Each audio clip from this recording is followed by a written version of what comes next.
धनु राशि वाले मित्रों, आपके लिए यह सप्ताह यानी कि 20 अक्टूबर से 26 अक्टूबर दीपावली वाला सप्ताह कहेंगे इसे हम, ये बहुत उत्तम फल वाला, अच्छे फल वाला कह सकते हैं। हालांकि गुरु अष्टम में आ गया है पिछले सप्ताह, तो दिक्कत भी है ना, ज्यादा नहीं है भाई, माइनर है, 1 डिग्री आगे जाएगा फिर खिसक के पीछे आ जाएगा, तो कोई समस्या वाली बात नहीं है, चिंतित मत होइए।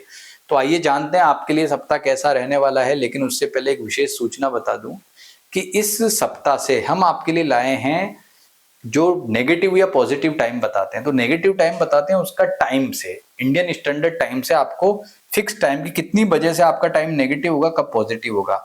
तो आपका वैसे स्वास्थ्य पक्ष से शुरुआत करेंगे, लेकिन उसके पहले बता दूं कि आपके लिए 23 तारीख को रात में 10:06 से और 26 को 10:47 तक समय खराब है। क्यों? क्योंकि चंद्रमा नेगेटिव रहेगा, चंद्रमा आपके 12th हाउस से ट्रांजिट करेगा। अब ये टाइम क्यों लिखा है भाई?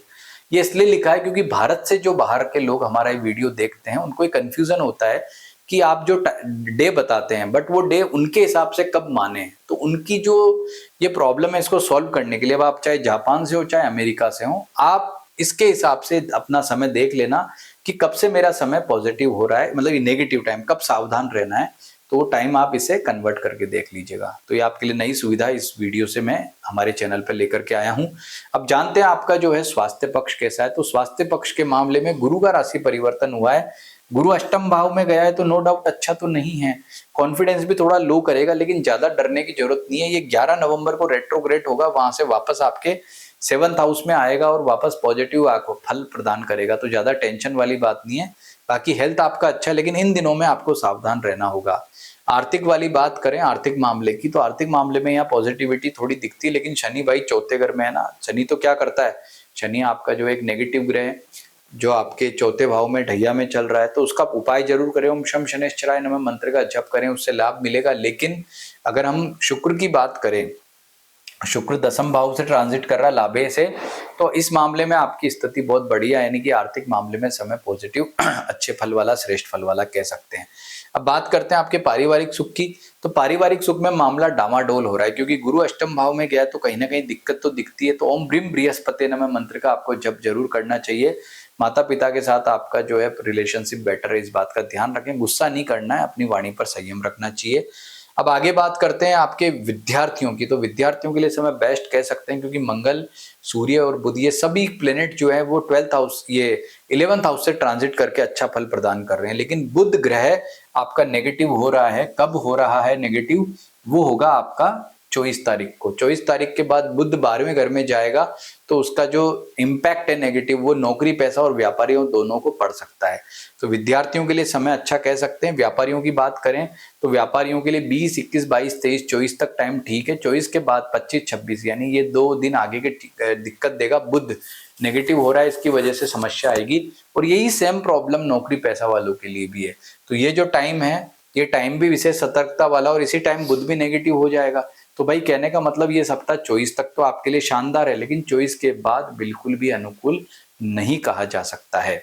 अब बात करते हैं आपके जो है वैवाहिक सुख की। तो वैवाहिक सुख के मामले में पॉजिटिविटी यहाँ दिखाई देती है, लेकिन आपके भी वही समस्या आती है कि बुध का 12th हाउस में जाना, यानी 24 के बाद में वो प्रभावित हो रहा है। तो मान लीजिए आप लिव इन में रहते हैं या आपका लॉन्ग डिस्टेंस में कोई रिलेशनशिप है, तो वो जो है 24 तारीख के बाद प्रभावित हो सकता है।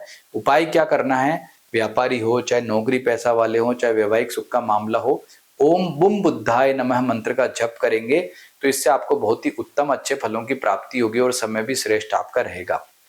ये राशिफल मैंने आपको बताया। अब नक्षत्र के आधार पर इसको चेक करते हैं। यदि आपका नक्षत्र मूल, पूर्वाषाढ़ा, उत्तराषाढ़ा है तो आपका जो है जन्म राशि धनु है। रेवती, अश्विनी, भरणी ये आपके कर्म और अश्लेषा, मघा, पूर्वा, फाल्गुनी आपके भाग्य नक्षत्र हैं। तो सबसे पहले मूल, रेवती, अश्लेषा देखते हैं। तो मूल में से कोई ग्रह यहाँ ट्रांजिट नहीं कर रहा है। रेवती यानी कि आपके कर्म और भाग्य नक्षत्र से भी कोई ग्रह ट्रांजिट नहीं कर रहा है। तो जो फल मैंने आपके यहाँ पर बताए थे धनु राशि वालों के, वो वैसे के वैसे मिलेंगे आपको मूल नक्षत्र वालों का। पूर्वाषाढ़ा, अश्विनी, मघा देखते हैं। तो पूर्वाषाढ़ा में से देखते हैं हम कोई ग्रह ट्रांजिट नहीं कर रहा। अश्विनी नक्षत्र में भी कोई ग्रह नहीं है, और मघा नक्षत्र जो है उसमें भी कोई ग्रह यहाँ नहीं दिख रहा है। तो आपको भी वैसे के वैसे फल मिलेंगे। अब उत्तराषाढ़ा वालों की बात करें, उत्तराषाढ़ा में कोई ग्रह नहीं है, भरणी नक्षत्र में भी कोई ग्रह नहीं है, लेकिन पूर्वा फाल्गुनी में केतु है। तो केतु जो है वो उत्तराषाढ़ा वालों को वेद करेगा। तो धनु राशि है जिसका उत्तराषाढ़ा नक्षत्र है, उनको केतु का उपाय जरूर करना चाहिए, क्योंकि केतु जो है 9th हाउस में बैठा है। वैसे तो दिक्कत नहीं देता, लेकिन फिर भी पाप ग्रह है, आपके नक्षत्र में ट्रांजिट करेगा, वेद करेगा जाके उत्तराषाढ़ा को। तो क्या उपाय करना, ओम केम केतवे नमः मंत्र का जप करें और भगवान गणेश जी की पूजा करें। अब आगे चलते हैं, आपका लग्न क्या है, इसको कैसे जानना है। मैं यहाँ पर एक एग्जाम्पल देता हूँ। मैं कहता हूँ जैसे बुध 12वें घर में आया है तो नेगेटिव हो गया है, तो वो किनके लिए ज्यादा नेगेटिव है, जिनका बुध कारक ग्रह नहीं होगा उनको ज्यादा दिक्कत देगा। तो बुध कारक ग्रह किसका होता है पहले वो जान लो। बुध वृषभ, कन्या, मकर, मिथुन, तुला, कुंभ, इन 6 लग्न वालों का कारक होता है।